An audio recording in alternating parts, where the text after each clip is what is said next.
collegiate recovery programs. Great subject. We're here to talk about it today. We've got an incredible panel of people who are going to share their stories and their experience with collegiate recovery programs. I wanted to turn it over at this point to a couple of people who have been instrumental in pulling this off, today's meeting. Teresa Herzog from Washtenaw Community College and Dawn Kepler from Michigan State University. And they're going to give a brief overview of the CRP process. And Brandon, can you put that PowerPoint up now? Actually, wait a second. Teresa, Amber, why don't you guys each introduce yourselves, and then we'll get to the PowerPoint. Teresa, go ahead.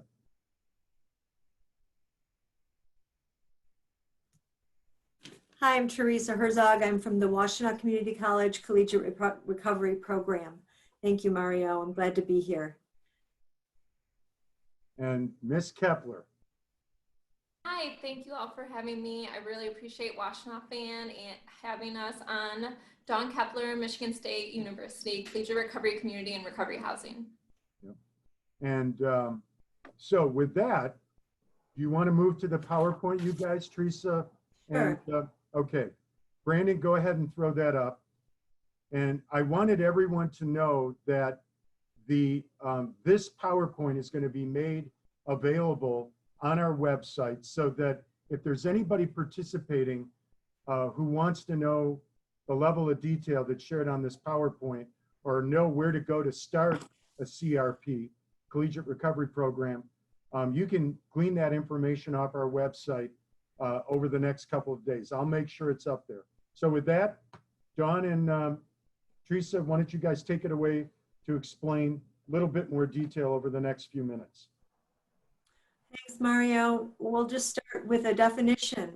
Collegiate recovery programs and collegiate recovery communities are used interchangeably. Some programs are more robust than others, but the bottom line is that they are institutionally sanctioned and supported programs for students who are in addiction recovery and seeking higher education.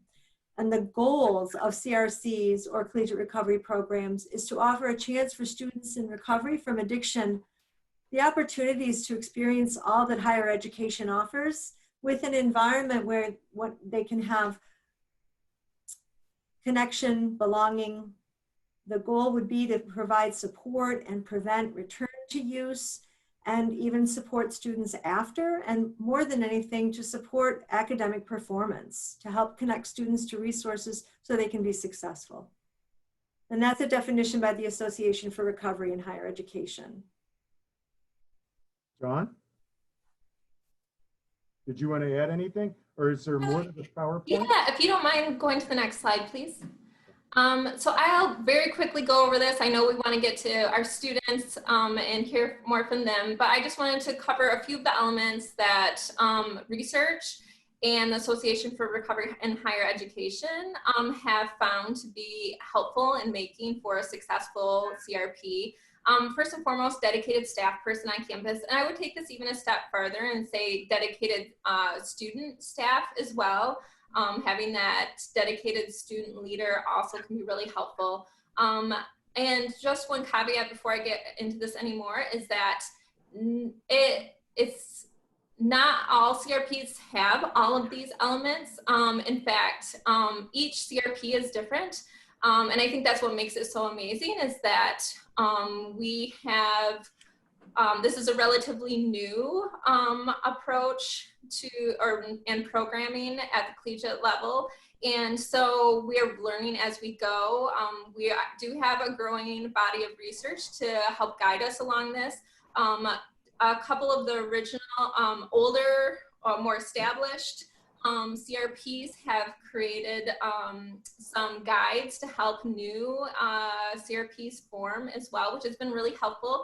And at the same time, as we go along, we're also learning that every campus community is different. All groups of students, you have new students coming in all the time, all have different needs, and then how important it is to tailor recovery supports to your specific campus and your specific recovery community you have. And so another element that has been found to be helpful is a dedicated physical space on campus. This gives students a safe place where they know that they can go that does not have substances, where they don't have to smell marijuana, where if they're having a roommate issue, they have a safe space to go, where they can hold meetings, where they can meet with other students, where they can take a nap in between classes. As Teresa mentioned, housed within an institution of higher education is really important. And then one of the main things that most CRPs work on is providing those recovery protection services and providing recovery capital resources as well. This includes consistent recovery meetings on campus, academic advising to help out with those academic issues that occur, and community service opportunities for students are also huge. I would say the most important element of a successful CRP is that community of peers in recovery who can offer each other support. Above and beyond, I think the goal of a CRP is to create a safe space where peers can support each other. And then as I talk about the nonprofit entities, if we could go to the next slide, please. And so this comes up because CRPs are not in a bubble. The campus goes beyond the campus to the broader community. And so it's important to have those other partners in the community. And also here is a map of places and institutions of higher education in Michigan that currently, as of the last, that our MyHen, Michigan Higher Ed Network was aware of, has either a CRP, is working to form a CRP, or has recovery supports. And I actually found out earlier today that there is also a new one that's forming at some, I believe they said it was a student recovery group at Northwestern College. So we have one more. So Michigan is really fortunate that we have a lot of our institutions of higher education who recognize that this is a need, this is something that's important for our students. And so you will notice that some of the, these are coded in blue, and those are the institutions that are registered with the Association for Recovery in Higher Education. And so I will pass it over to Teresa to talk a little bit more about that. Yeah, we wanted to go ahead with the next slide, please.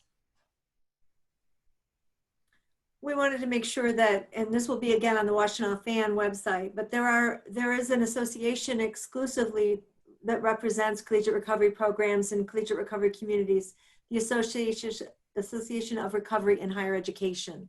And there's a fee to join, and it was a really wonderful guide for us getting started at WCC. It's a very friendly, user-friendly organization and very accessible.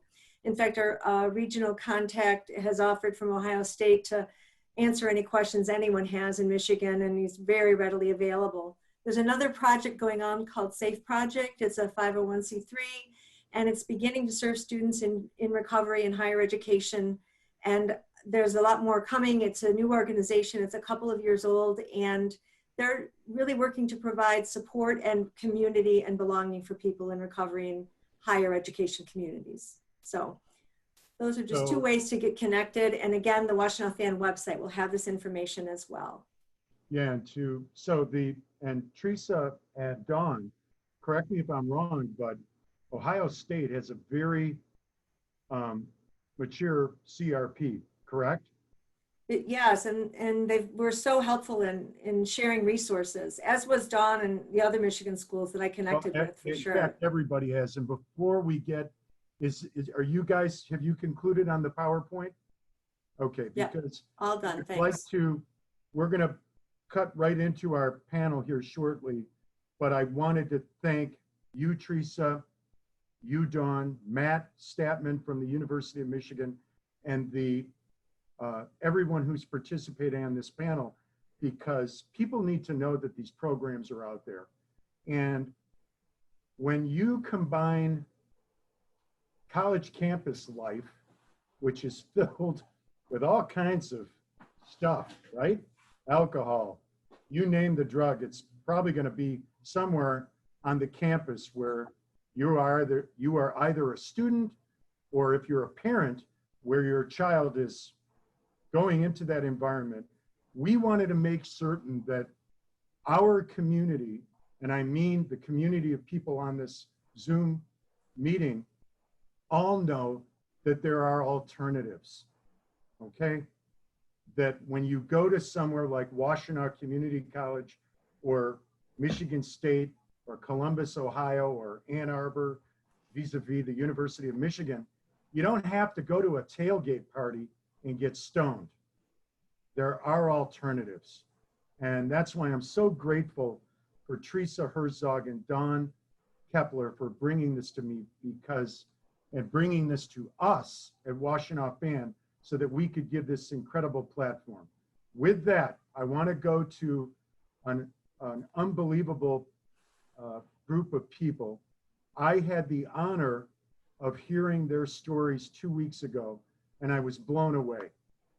And I say this, you know, every time we have a meeting, and it seemed to be more impactful when I would say it face to face, but I'm going to let all of you know, when I hear someone's story, I learn more from that than I do a physician, a psychiatrist, a psychologist, a social worker, you know, any healthcare professional, in my mind, can't hold a candle to people who have battled an addiction and have come through on the other side.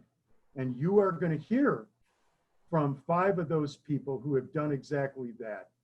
And I'm going to start with Alexander Stubbs, Alex Stubbs. Alex, I'm going to turn it over to you. And just to remind everybody, everybody's got 7 to 8 minutes to share their story. And again, talk about what led you to want to become a part of a collegiate recovery program.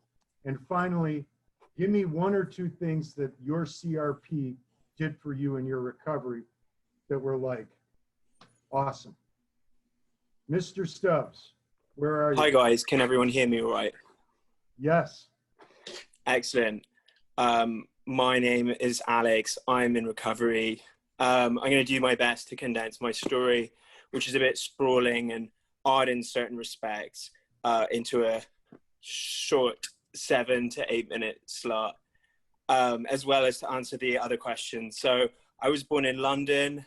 I had a pretty nice upper middle class upbringing.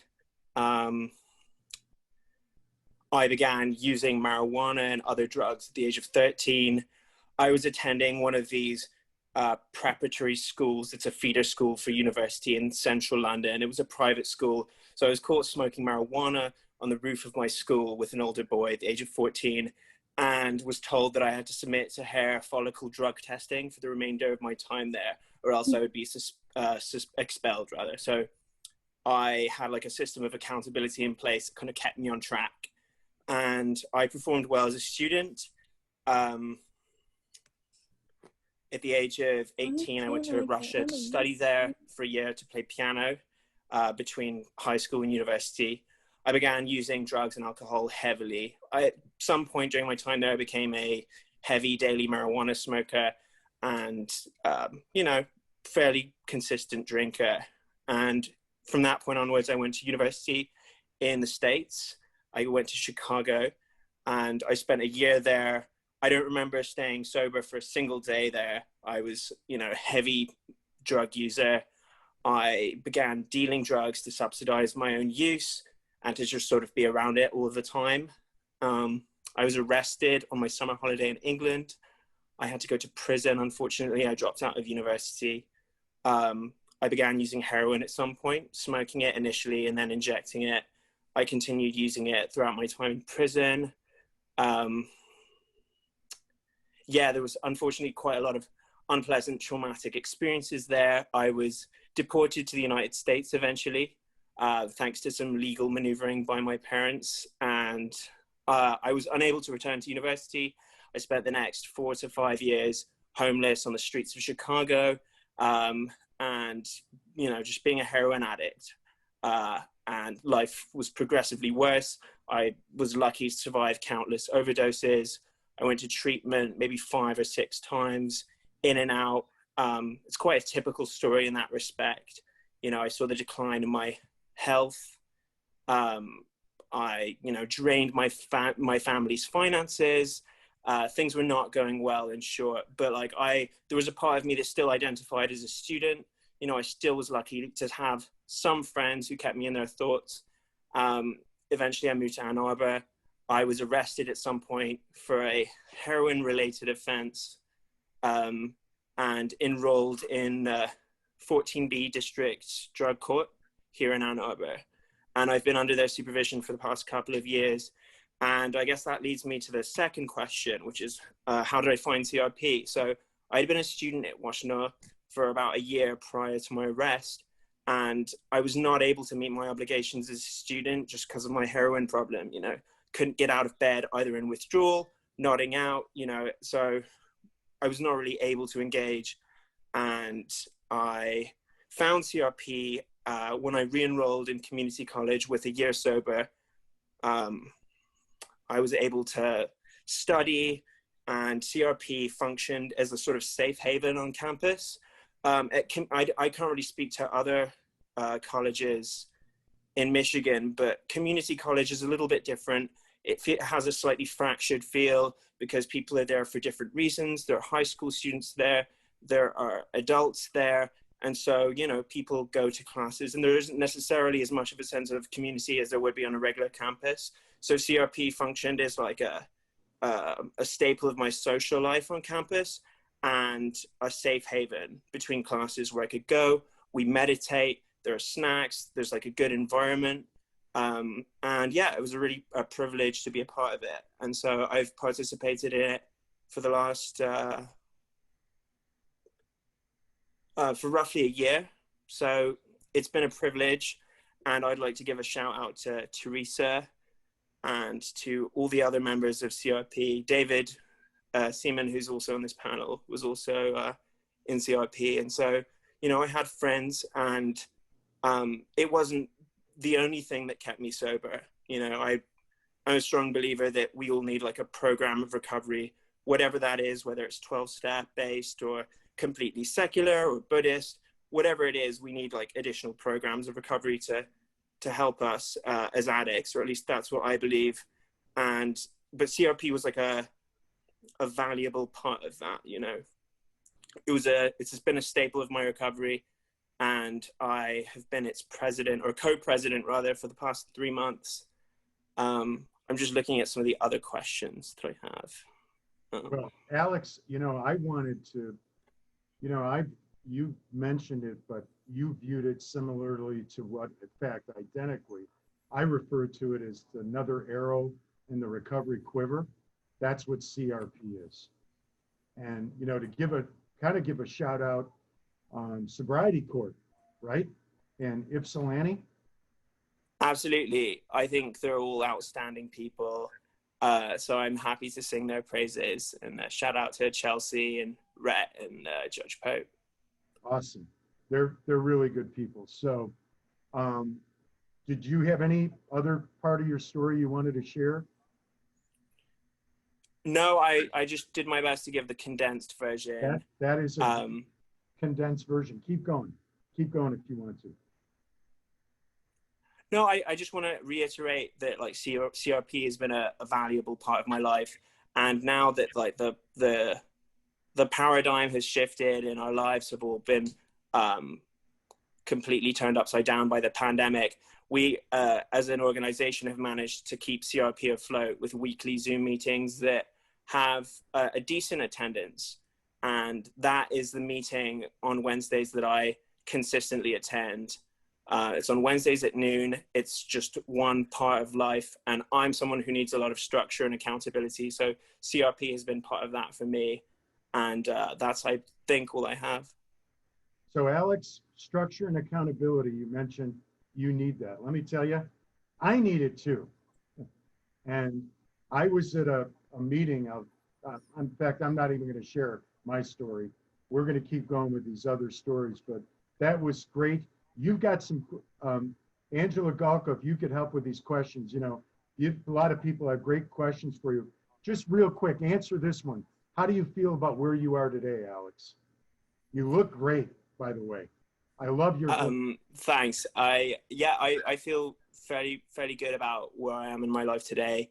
I've worked very hard for the last year, getting good grades, and have recently submitted my applications to transfer to university, both in and out of the state. And so it feels like the culmination of a lot of hard work. And it's also been like another key aspect of why I want to stay sober. It's so that's it really. Lastly, before we get on to Amber Horowitz, mom and dad, the people you drained those finances, how's that? Is that back in check, and the relationship with them, or how's that going? Well, fortunately, I think. Or you're cutting out. You're muted, Alex.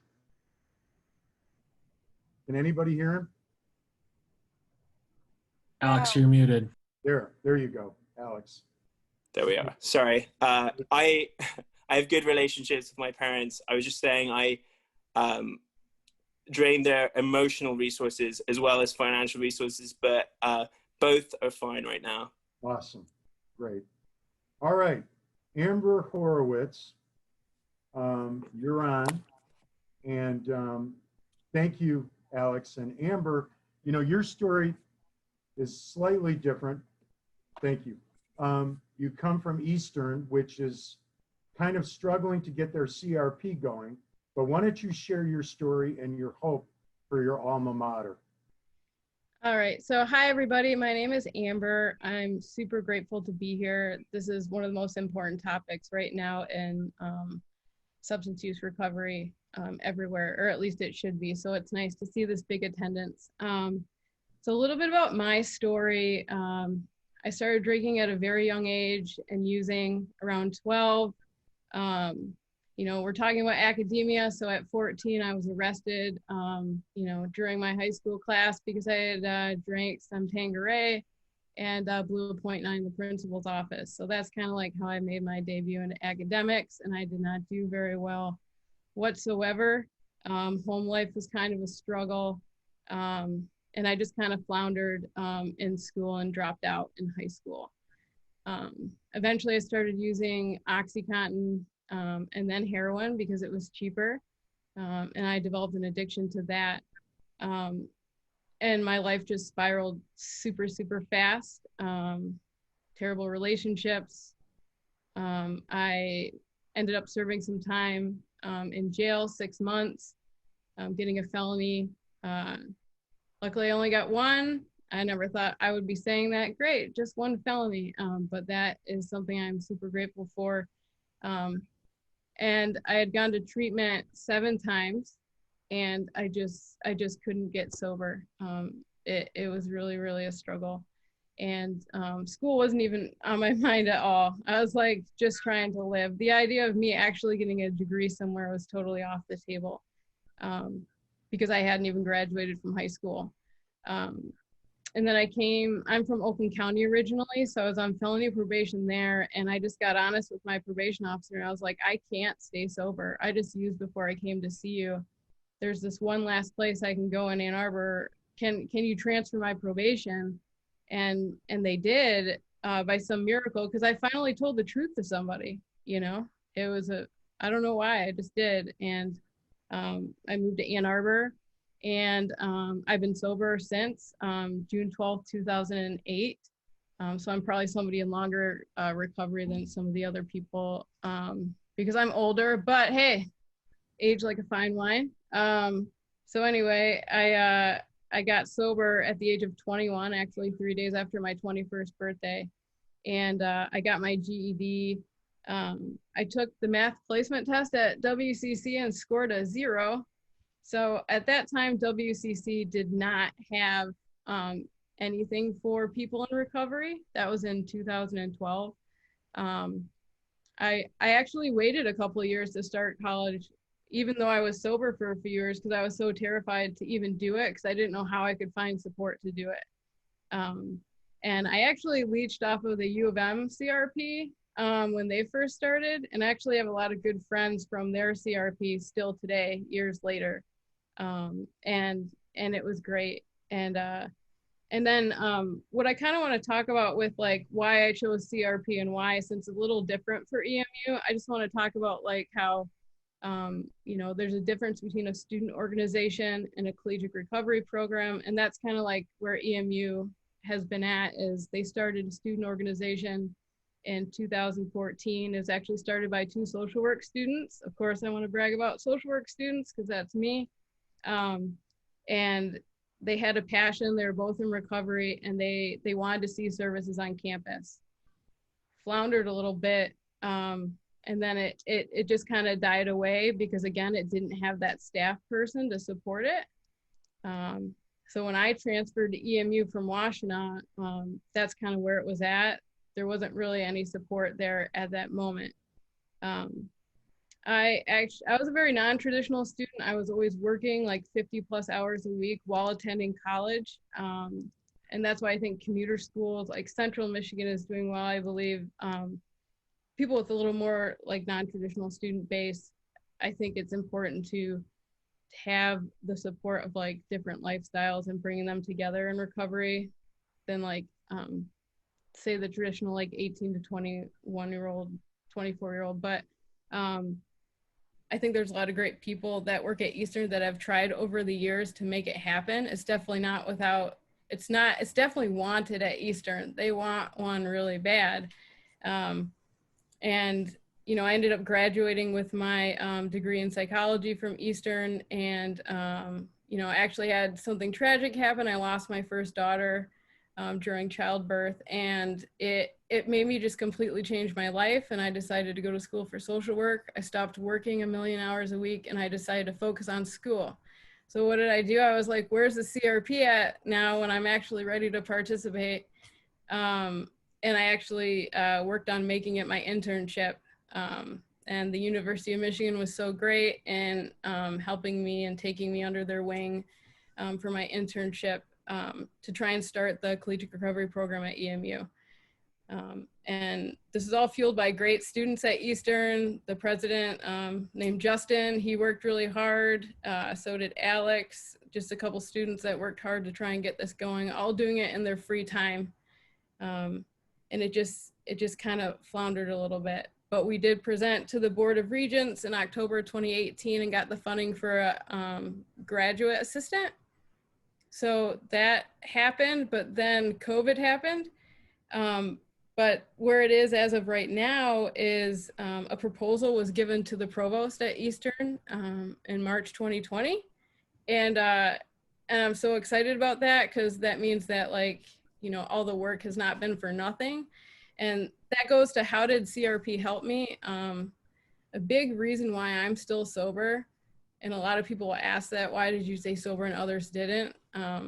I also lost a brother to a heroin overdose in January 2019. And I share that because there's a lot of things you have to hang on to fight this disease every day. And I think a big thing is being of service. So I was busy trying to start a CRP like a crazy person in my spare time because it helped keep me sober.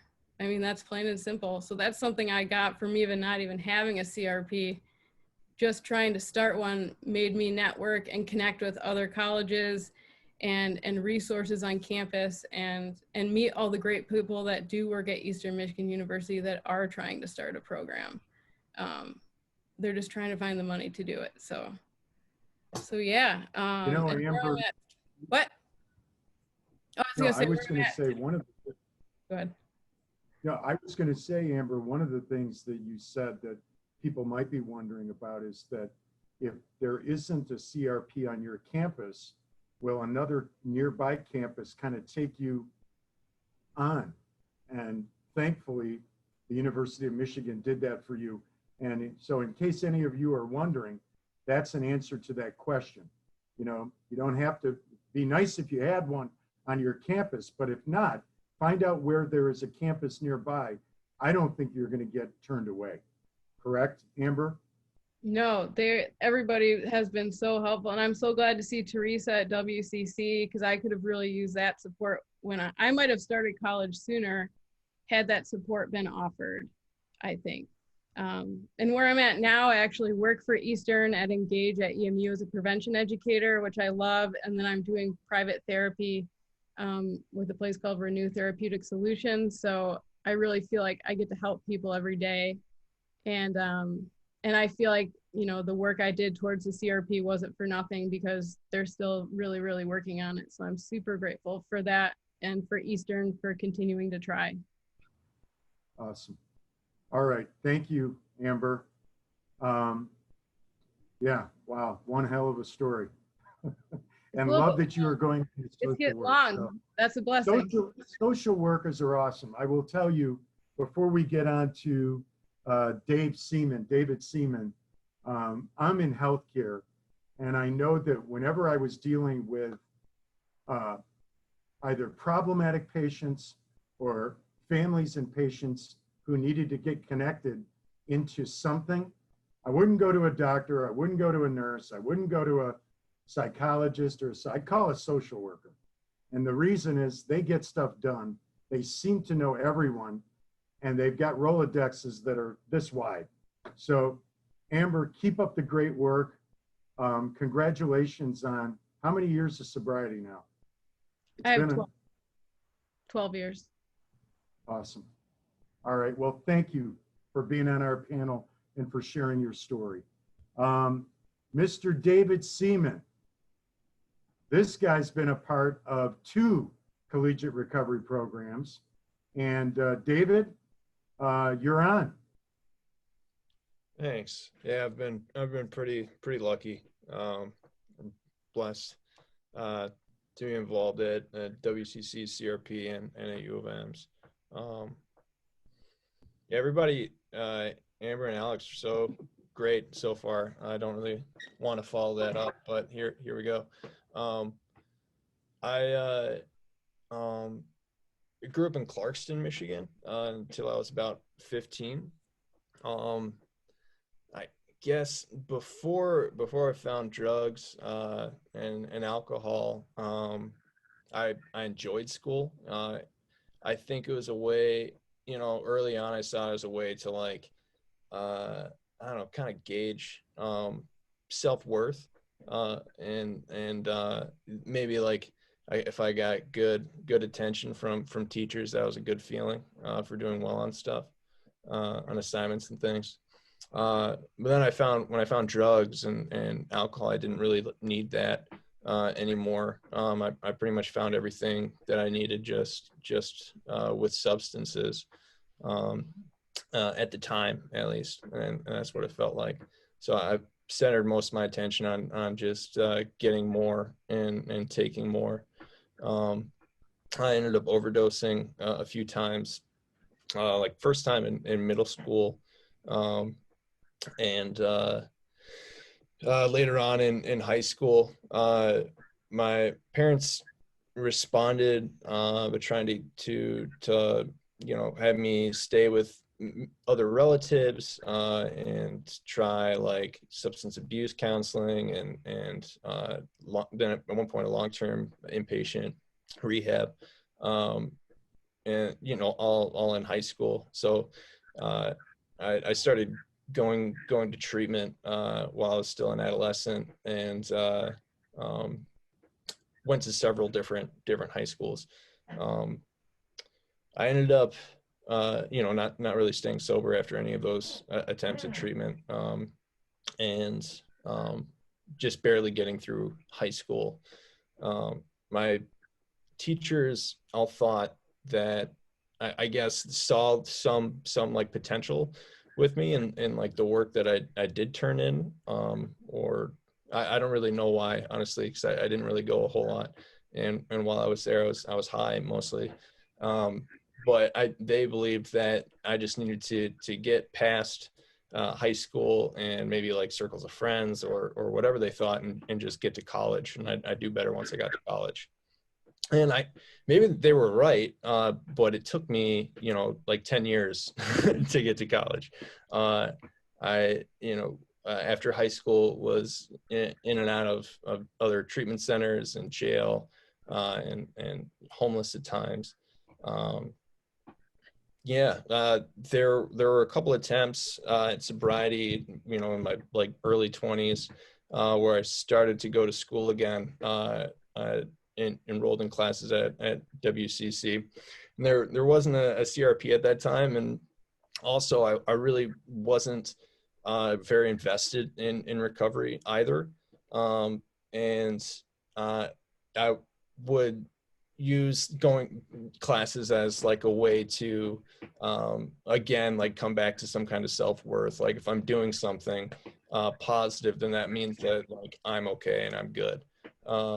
And there was like a disconnect between the perception of doing well and actually doing and feeling well.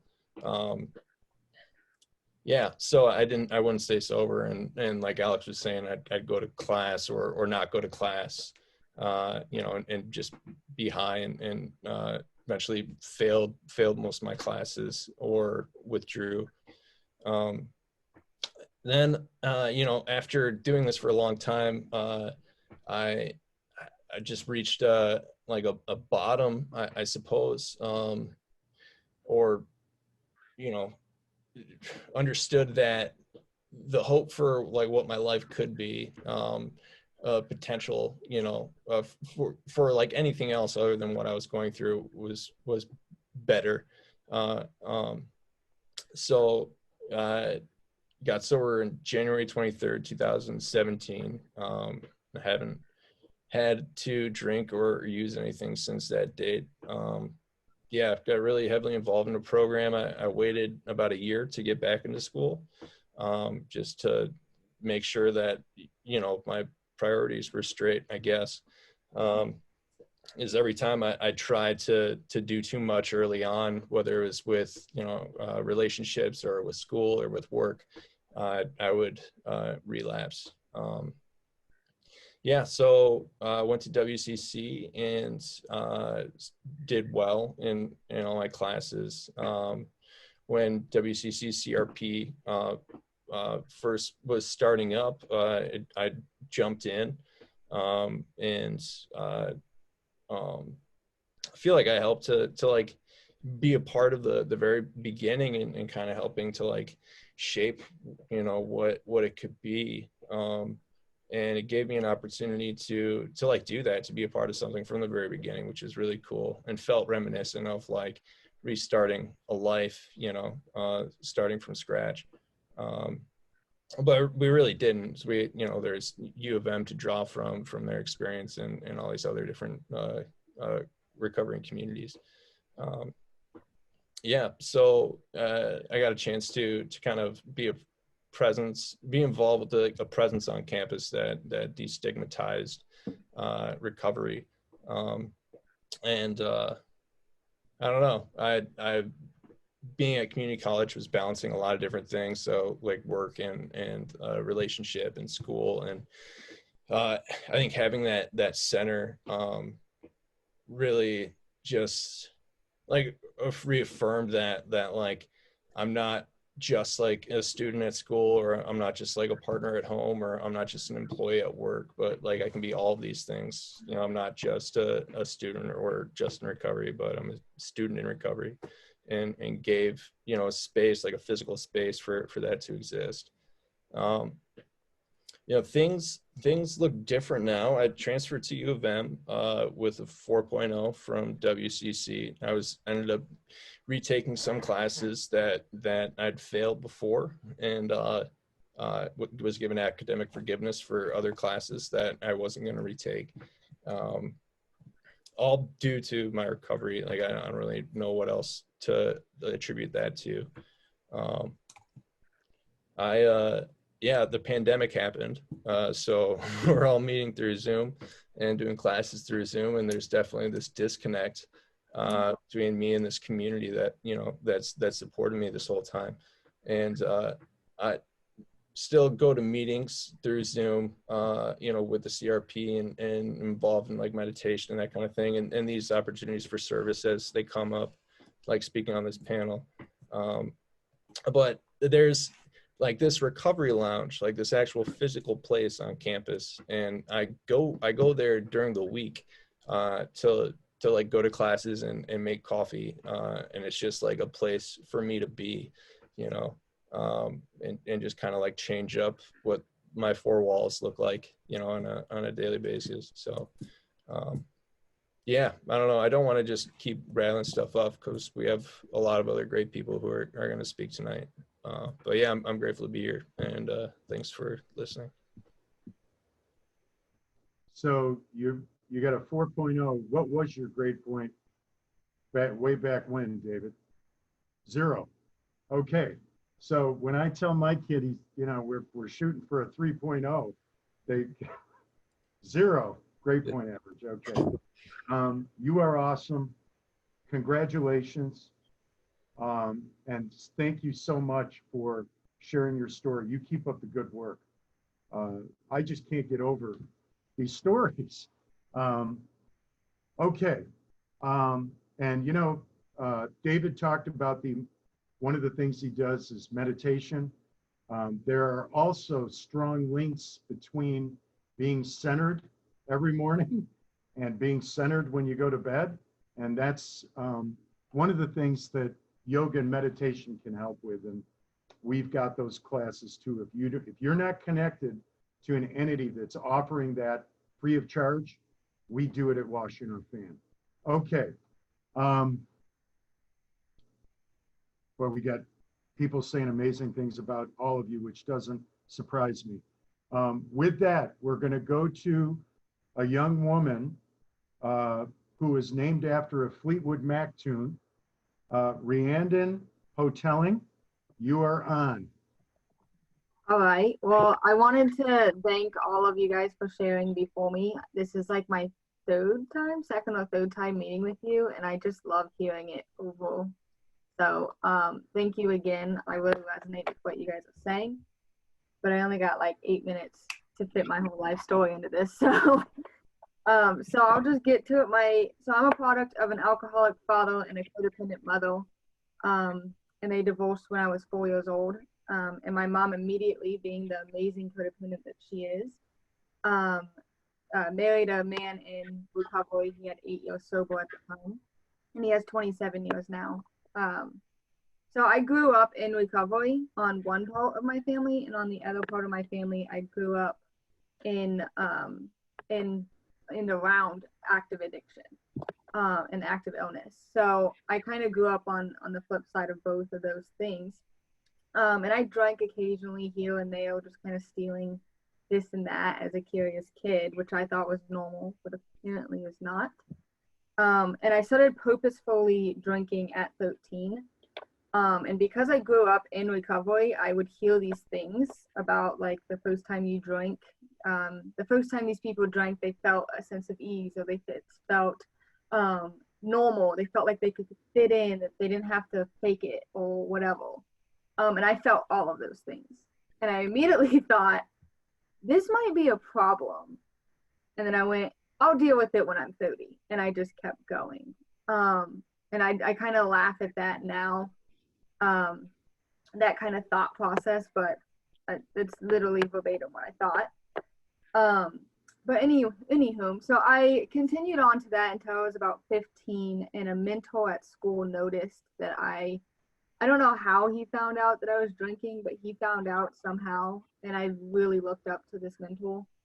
And he basically called me out, and I stopped drinking and devoted all of my time to school. I mean, I did it compulsively, addictively. I was just this 22 credits out of the 24 by my junior year. I was in dual enrollment, and I started going to college early. So I was in high school and in college at the same time, and started using study drugs, stopped drinking, started using study drugs. And with that, I ended up trying to get sober within that time frame because it was becoming a problem in my life, and did not stay sober. I did not stay sober that time in my life, relapsed, started drinking even more compulsively, and then dropped out of high school and college at the same time. So I dropped out of high school, did not have a GED or diploma, but did have a 1.0 in college. Tell me how I did that. I have no idea, but that's so when I lost my high school and college education, I ended up spiraling because it was like a thing that I could lay my pride on, was that I was a high school student and in college and I was so advanced. And when I dropped out, I just lost it. I went full blown, full active addiction, staying in my car, never coming home. I was drunk all of the time, didn't eat. So eventually I came around and started getting sober and getting my life together. When I got sober February 28th, 2015, and I have stayed sober since that day. But when I got sober, I was 92 pounds. I'm 5'6", by the way. 92 pounds is very, very low on the BMI scale, and my skin pigment was literally gray. I have pictures. It's very bad. And so when I got sober, that's what I ended up doing. I actually had withdrawal symptoms for months. They actually ended up putting me on a heart monitor because they were scared that I was going to have a heart attack, and that was like 4 months into sobriety. So, you know, and then I still doubted that I was an alcoholic for 2 months. That was funny. But so, again, I've been sober. So I've been sober 5.5 years. Around 6 to 9 months sober, I went and got my GED. And I passed with honors. No, seriously, that's a thing in Florida. You can pass your GED in honors. But I was quite proud of that accomplishment. And then I went back to the community college that I had a 1.0 in that did not have a collegiate recovery program. And I struggled to get in.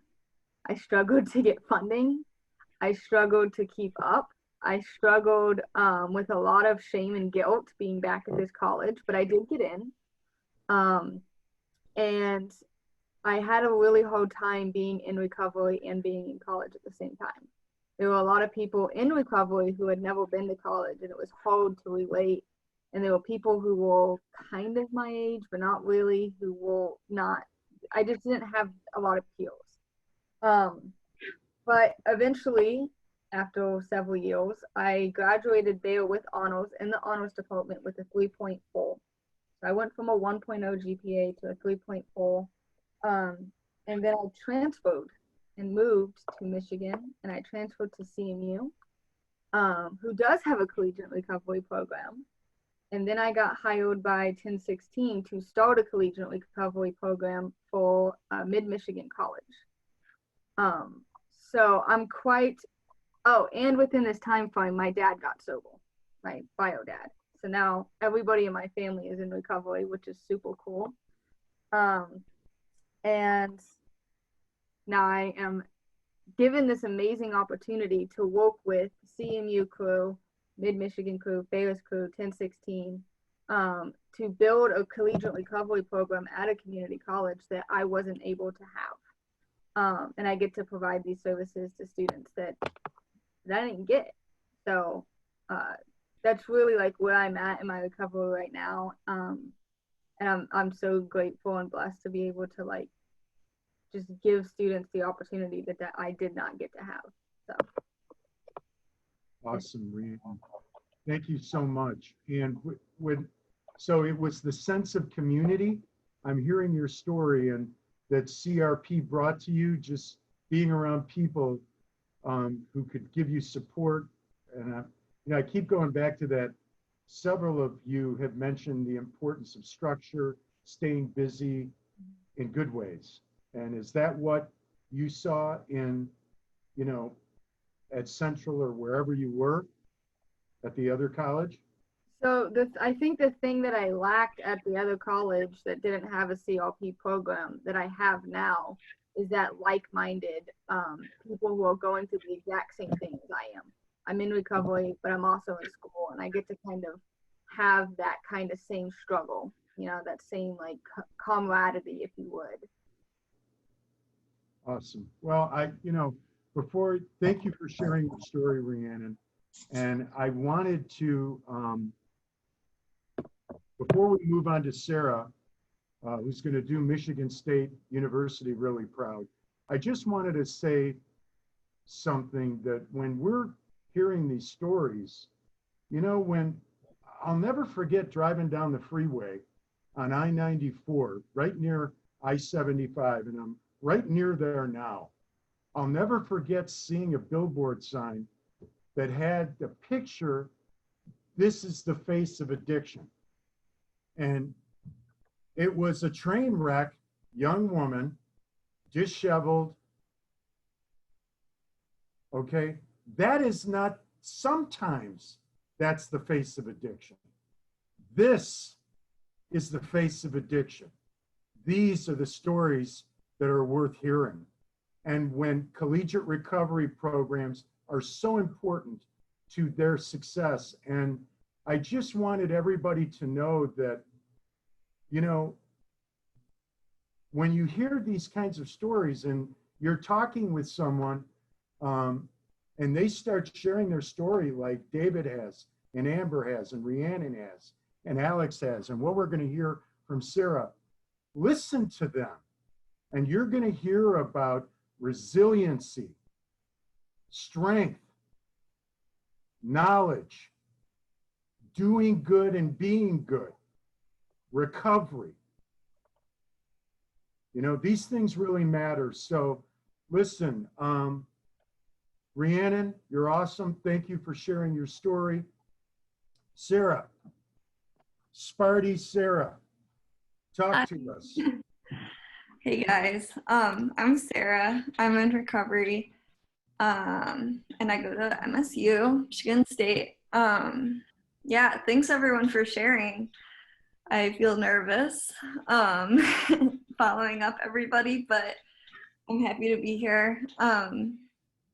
Yeah, I guess I'll just get into it as well. I know I don't have too much time, but yeah, so I started drinking at a young age. The first time I got in trouble for drinking was in 7th grade. I got in trouble with my school, and all of the kids in my grade didn't really drink, and they thought I was crazy. I remember my best friend at the time was like, "You're an alcoholic." And I was like, "How could you say that to me?" And it's kind of funny because now we stopped being friends because of my using, which became a big pattern in my life. For the years to come, I would get friends and then I would somehow kind of screw it up because I'd be using all the time. And then I had to find people who didn't care that I was destroying my life, basically, is what it ended up being with. But yeah, it's kind of funny because a lot of those people that that didn't want to see me using are like back in my life today, which is a thing I never thought I would get those people back.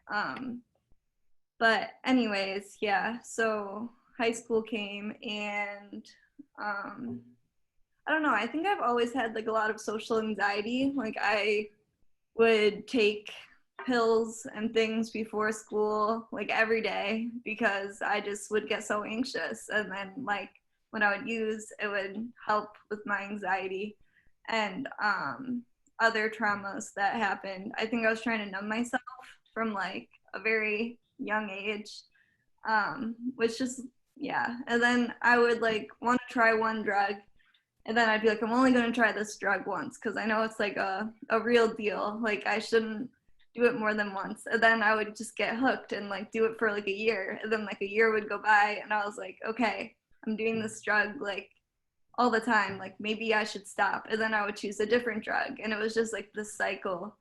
So when people like ask what my drug of choice was, it's always hard to answer because it was like a different drug for all these different times. But yeah, and then towards the end, I got clean January 11th, 2017, when I was 19 years old. And it was like during winter break. I was going to Wayne State at the time, and I was going to a concert for New Year's Eve, and I was all ready, and I had all the drugs that I needed. And then when the concert was done, I just still didn't want to stop. So I was like getting more drugs that I always thought I would never do. And then I ended up overdosing after like a night of just doing drugs by myself in my room all night long. It was like 6 a.m. when I overdosed. And that was pretty much a low point for me. Yeah, like a really sad thing to talk about and kind of embarrassing. But, you know, I know now that it wasn't like my fault. Like I have an addiction. Yeah, so after that, I decided I really needed help. I tried reaching out to my drug dealers, and they wouldn't give me anything else because they were out. So I went to a meeting. My dad is an alcoholic as well, and he actually got sober a year before me.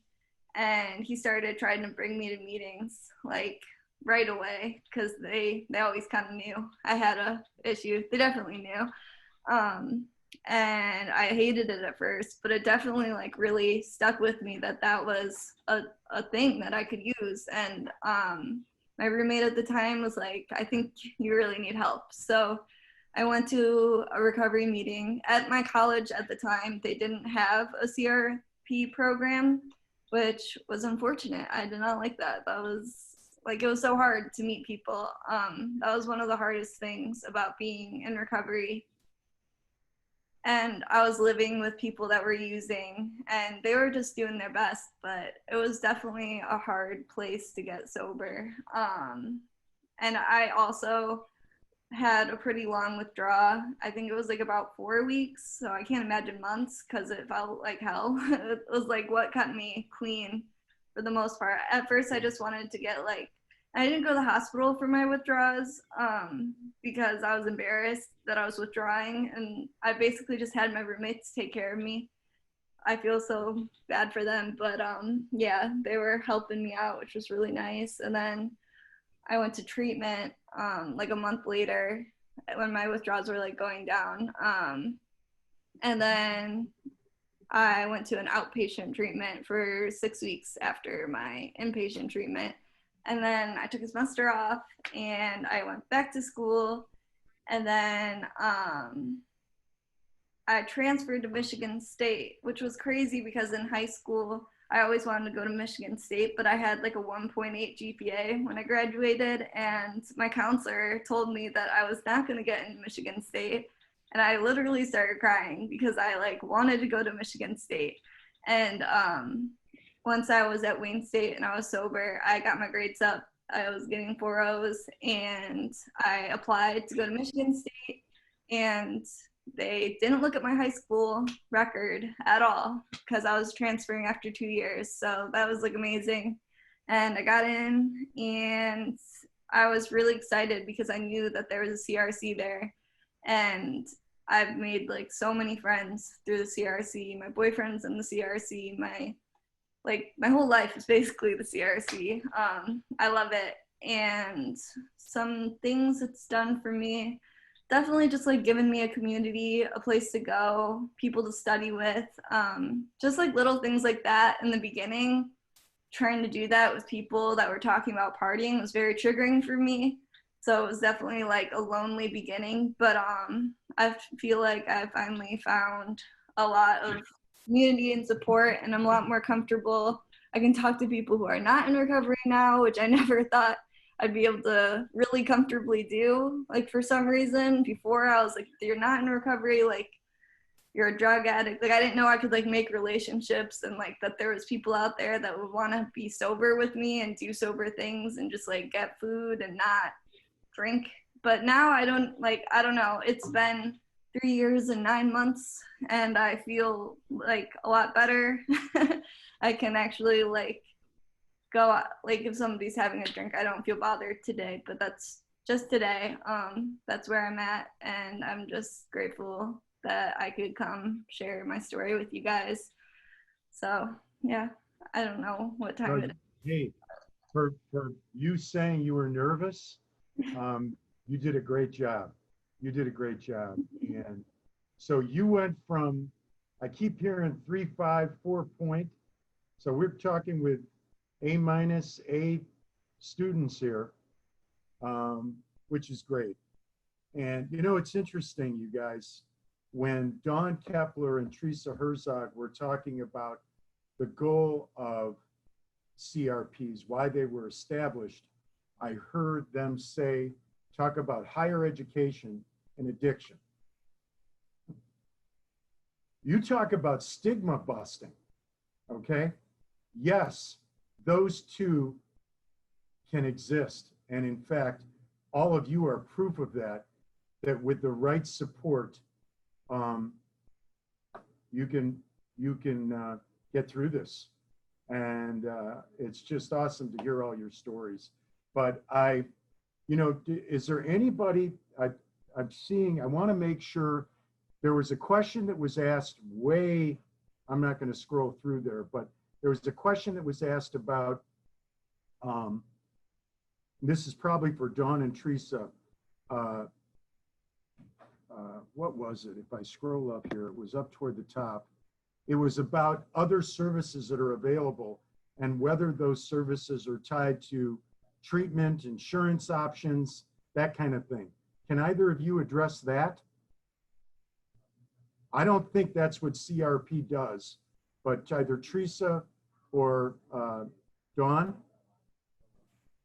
I'm not sure what fee was mentioned. Teresa, did you mention a fee associated with the Association for Recovery in Higher Ed, maybe? Oh, I did say that there's a fee for schools. I meant to say that the Association for Recovery in Higher Education charges schools a fee, but the school, WCC, and I can speak for WCC and I think a few others. I don't know about there being payment and reimbursement and connection. Like our CRP does not have a connection with or an established connection with a treatment community or treatment center. Is that what you mean?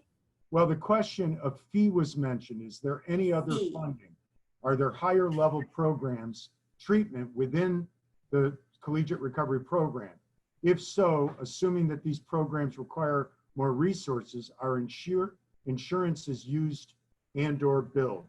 The answer is no. They are not a part of the CRP process. No, in fact, most CRPs are the ones that I am aware of are non-clinical programs. We're peer support programs. And so we do not provide treatment. We connect students with resources that they need. So if they need a higher level of care, we work with that student to make a plan and connect them with the resources that they need to support them themselves to reach their goals around recovery. So we have referral sources that we use for treatment options. And then our program, as Teresa had said, is free to students. As some of the other programs in the state it's been mentioned, ours also welcomes, in addition to students in recovery, students who are striving for recovery as well as allies. And that also includes students who go to other institutions of higher education. We've had students from Lansing Community College, from Wayne State University and other institutions who have been in the area and who have participated free of charge in our supports as well. Yep, and parents who are on this Zoom call, if you have a child or a young adult who's teenager, young adult who's entering university or college, it's important you know that that this is out there and that to take advantage of it because it works. And I think everybody on this panel is proof of that. We've got another question from the perspective of a parent. If a parent were to be confronted with realization that a young adult was struggling with addiction, conventional wisdom in my thought would be to take that child out of the environment given that the traditional initial approach is to remove oneself from the drug culture. Is this approach correct, at least initially, or is it feasible to proceed without an initial removal? So, Dawn, if somebody, you must have people who relapse perhaps on campus, and what happens at that point?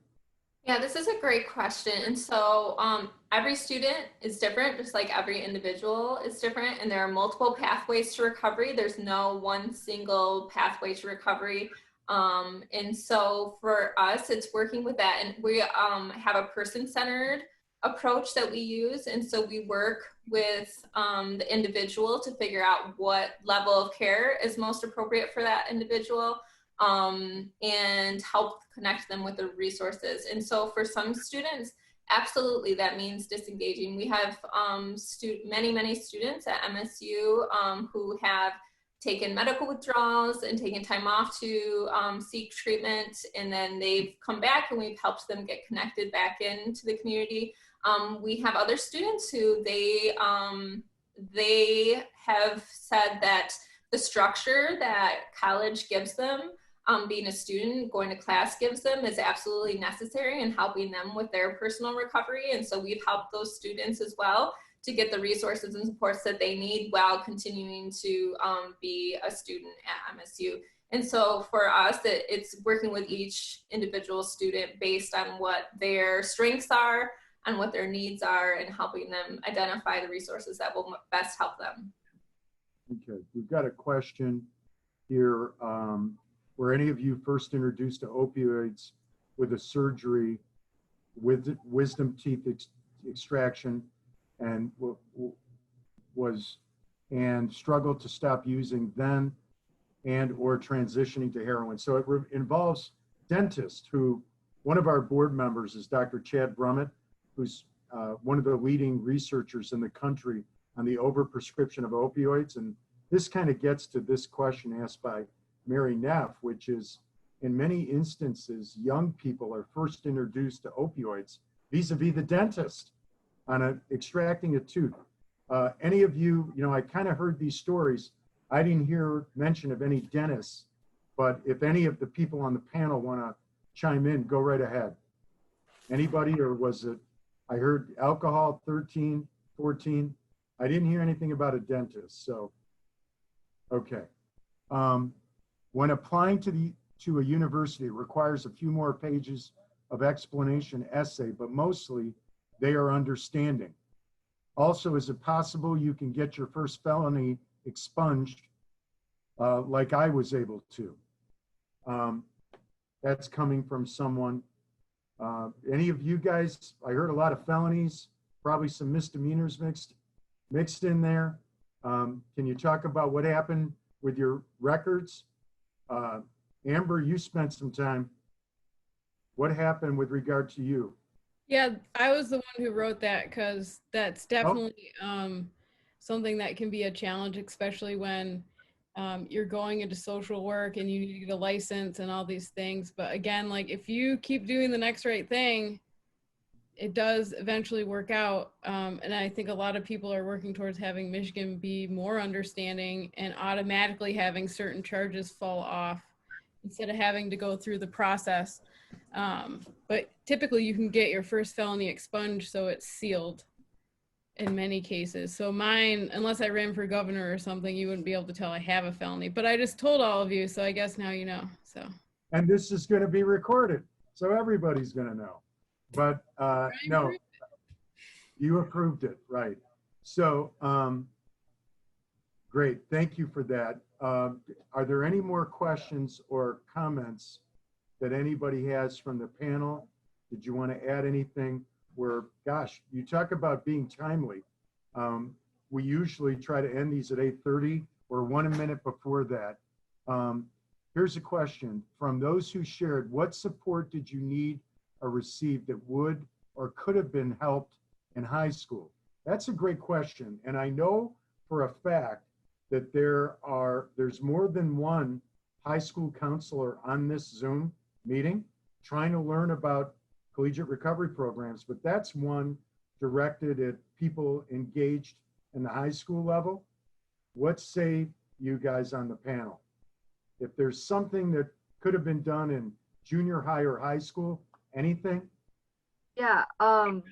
So I mentioned that I was drinking pretty regularly, pretty heavily, pretty troublingly at 13 to 15, and then I stopped. The reason I stopped was because of a high school teacher, and having such a connection with my high school teachers, with my guidance counselor, and not wanting to let them down and all the effort they put into me. So really, like, personal relationships with your students is, as what's ethically as you can, but that personal relationship is what made me stop. And then I didn't share this part, but I have mental health in my story, and not wanting to wind up dead and those teachers finding out about it is a real big reason why I took this recovery thing seriously. Yeah.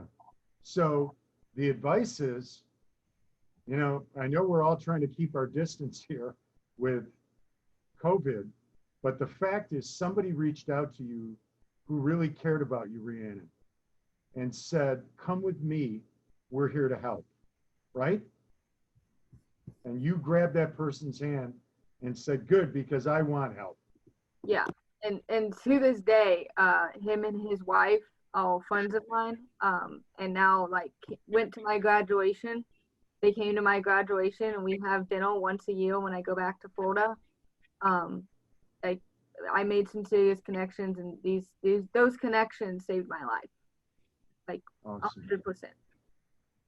Well, thank you for that, Rhiannon. And I'm going to go ahead and wrap things up. But before everybody goes, a couple of things. Remember we got the survey link, just came through again. Those of you who participated, please, we could sure use the feedback. We want to get better at this, having timely, relevant presentation, subject matter, content, and we want to destigmatize this insidious disease. So this went a long way toward doing that, I think. But the other thing I wanted to share with you, two more things before we close up. One is that a friend of mine is, and I always talk about her at my meetings, her name is Dr. Deborah Hollander. She's a psychiatrist in the Ascension Health Program. She knows a lot about addiction. And when my son was battling his addiction, she said, one of the most important things you can do is to try to encourage people to share their stories, because if we don't, and all we do is point the finger at each other, there is going to be little progress made. So by sharing our stories, we get connected in a way that we never would otherwise. So thank you for doing that. It's really important, and appreciate all of you. We had to show you how many of you talked about giving back. You're doing that now.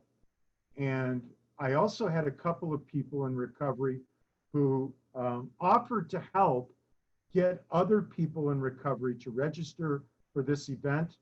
I wanted to thank Cheryl Hatch and Michael Delius, who reached out to me, met with me on different occasions. How can I help? You can help by spreading the word. Those two people picked up the phone and started calling others. And I wanted to give a shout out to them as well. In conclusion, I wanted to let you all know we've got an awesome meeting scheduled for November. We've got a PhD psychologist, pedigreed from the University of Wisconsin.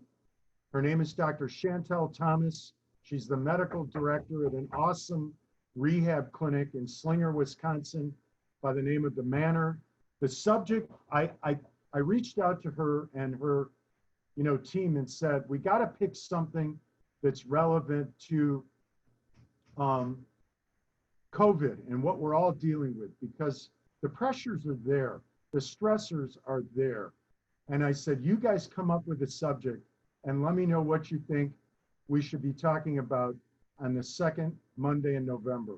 And they sent me back this title: Hitting the wall. How do sustained crises present opportunities for personal transformation?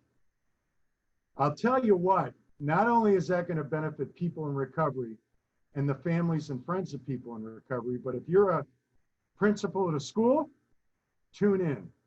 If you're one of those people from Stanford University who registered to attend out in California, register to attend. Dawn Kepler, register to attend. Mario, I got to be there to kind of moderate, so I'm going to be there. But parents, families, police officers, lawyers, judges, this is a community disease that affects all of us. Keep tuning in. Thank you so much for being a part of this incredible meeting. And I'm just so grateful to all of you for sharing your stories and being a part of this, okay? Take care, everybody. Thank you.